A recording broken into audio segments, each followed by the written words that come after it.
surat lamaran pekerjaan. Nah, surat lamaran pekerjaan itu adalah salah satu hal penting yang harus kita persiapkan pada saat kita akan melamar sebuah perusahaan.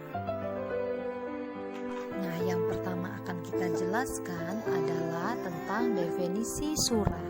Apa yang maksud dengan surat? Surat adalah alat komunikasi untuk menyampaikan informasi tertulis dari satu pihak kepada pihak lainnya. Bisa dari pribadi ke pribadi, pribadi ke dinas, dinas ke pribadi, maupun dari dinas ke dinas.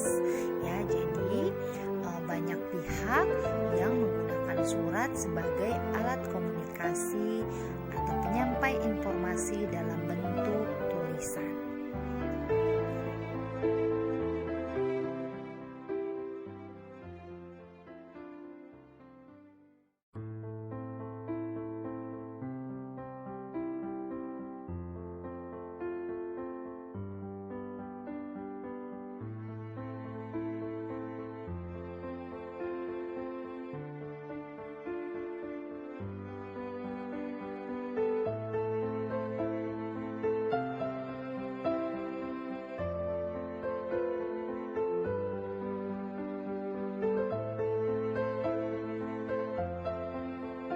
Selanjutnya adalah fungsi surat. Yang pertama sebagai sarana pemberitahuan atau penyampai informasi. Contohnya pemberitahuan untuk melakukan kegiatan. Yang kedua contohnya surat pemberitahuan pembayaran dan lain-lain. Yang kedua, fungsi surat adalah sarana permintaan. Contohnya, surat permintaan penawaran harga barang. Yang kedua, surat permintaan maaf dari pihak-pihak tertentu. Yang ketiga adalah alat bukti tertulis. Contoh, perjanjian jual beli dan sertifikat-sertifikat berharga. Yang keempat, sebagai alat pengingat seperti notulen rapat, surat peringatan dari sebuah instansi untuk karyawannya. Yang kelima, bukti histori seperti surat keterangan kerja. Yang keenam, pedoman kerja atau juklak atau teknis dalam melakukan sebuah pekerjaan di sebuah perusahaan. Jadi fungsi surat itu ada banyak ya. Nah, untuk jenis-jenis surat ada banyak loh. Yang pertama surat pribadi, yakni surat yang ditulis untuk urusan pribadi. Surat pribadi dibedakan menjadi dua macam. Yang pertama surat keluarga, yang kedua surat setengah resmi. Surat keluarga itu contohnya surat untuk sahabat, dan surat setengah resmi itu contohnya surat lamaran pekerjaan. Yang kedua adalah surat resmi, surat yang digunakan untuk kepentingan resmi baik perorangan, instansi maupun organisasi. Contoh surat resmi adalah surat undangan, surat edaran, dan surat pemberitahuan. Yang ketiga adalah surat niaga atau surat bisnis, ya, yang digunakan untuk usaha atau berniaga seperti industri dan usaha jasa. Contohnya adalah surat penawaran dan surat penagihan. Next, surat dinas. Surat dinas atau surat pemerintahan adalah surat resmi yang dikirim untuk kepentingan dinas atau kepentingan administrasi pemerintahan. Yang keenam, surat sosial. Surat yang dibuat oleh individu, perusahaan, atau kelompok untuk kepentingan mempererat hubungan kerja ataupun hubungan kekeluargaan.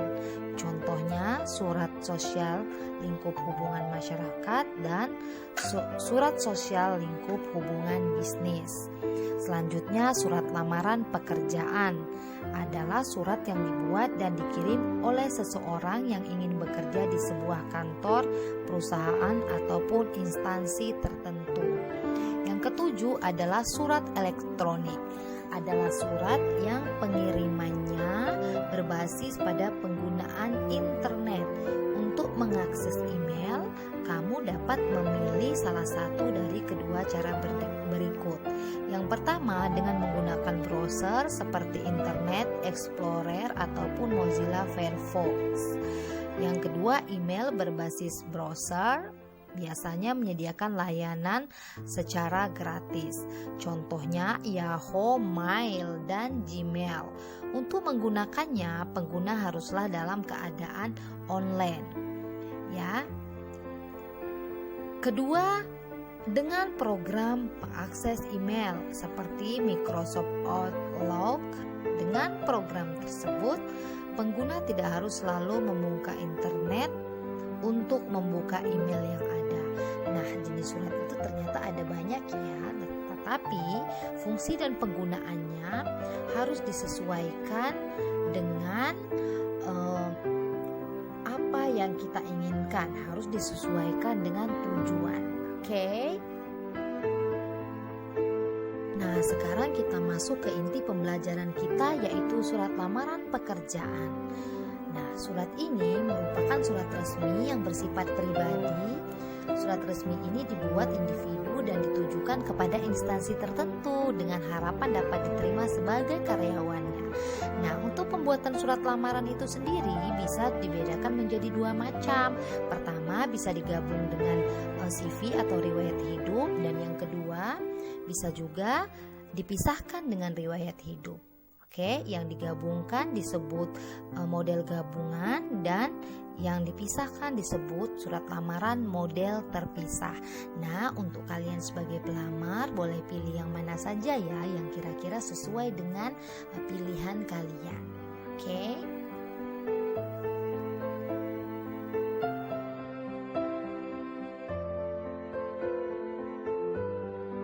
Nah, sekarang kita masuk di isi dan sistematika surat lamaran pekerjaan.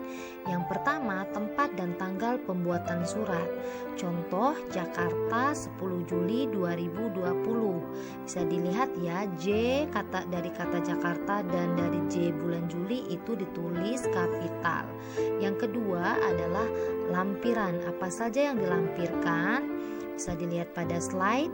Yang ketiga, hal atau perihal. Hal, lamaran pekerjaan, H kapital, L dan P juga kapital. Perhatikan cara penulisannya. Yang keempat, alamat yang dituju. Contoh, yang terhormat manajer personalia PT Penerbit Erlangga, Jalan Haji Baping Raya 10 Pasar Rebo, Jakarta Timur. Ya, bisa dilihat penggunaan huruf kapital dan tanda baca pada alamat yang dituju. Nah, jadi pembuatan sistematika surat itu tidak sembarangan ya, harus sesuai dengan kaidah bahasa Indonesia.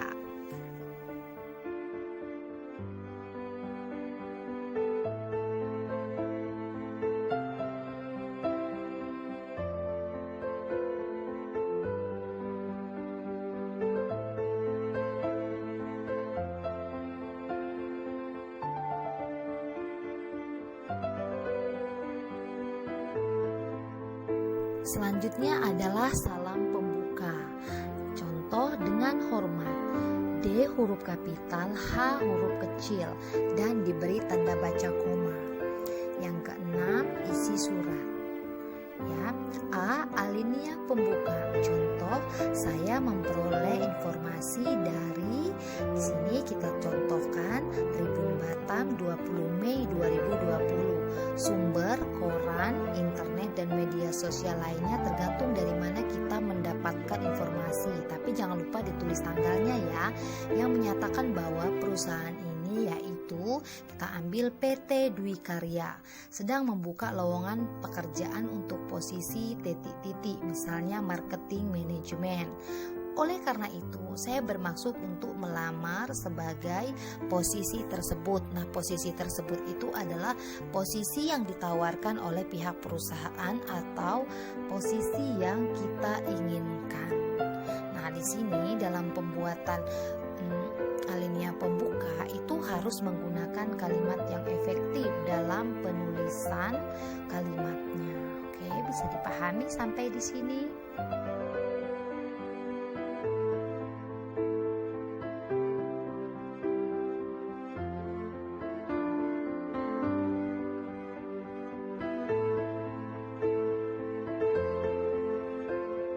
Masih di bagian isi surat ada alinea isi. Alinea isi ini ditulis ditulis dengan menggunakan kalimat efektif juga ya. Nah, di bagian alinea isi itu ada yang namanya pemberian surat. Oke. Yang C, alinea penutup. Contoh, atas perhatian Bapak Ibu saya mengucapkan terima kasih. Nah, Bapak dan Ibu di sini huruf pertama di awal kata itu menggunakan huruf kapital karena merupakan kata sapaan. Jangan lupa ya. Yang D adalah salam penutup. Hormat saya, hormat kami, salam kami. Ya, hormat saya H kapital, S huruf kecil. Hormat kami H kapital, K huruf kecil. Salam kami S huruf kapital, K huruf kecil. Oke, bisa diperhatikan penulisan hurufnya. Yang E adalah tanda tangan dan nama jelas. Ya, jadi huruf setiap kata pada nama itu harus huruf kapital. Nah, ini sebagai lampiran dari isi surat ya. Ini adalah contoh pemberian surat. Perhatikan cara penulisan pemberian surat berikut ini. Berikut adalah ciri kebahasaan surat lamaran pekerjaan. Yang pertama, penulisan surat lamaran harus menarik. Yang kedua, penulisan surat lamaran menggunakan bahasa yang baik dan benar. Yang ketiga, menggunakan kalimat efektif. Yang keempat, penulisan surat lamaran mencantumkan tujuan atau alasan pelamar. Yang terakhir, harus terbaca dan harus rapi. Oke. Terima kasih ya atas perhatiannya. Semoga bermanfaat. Wassalamualaikum warahmatullahi wabarakatuh. Bye.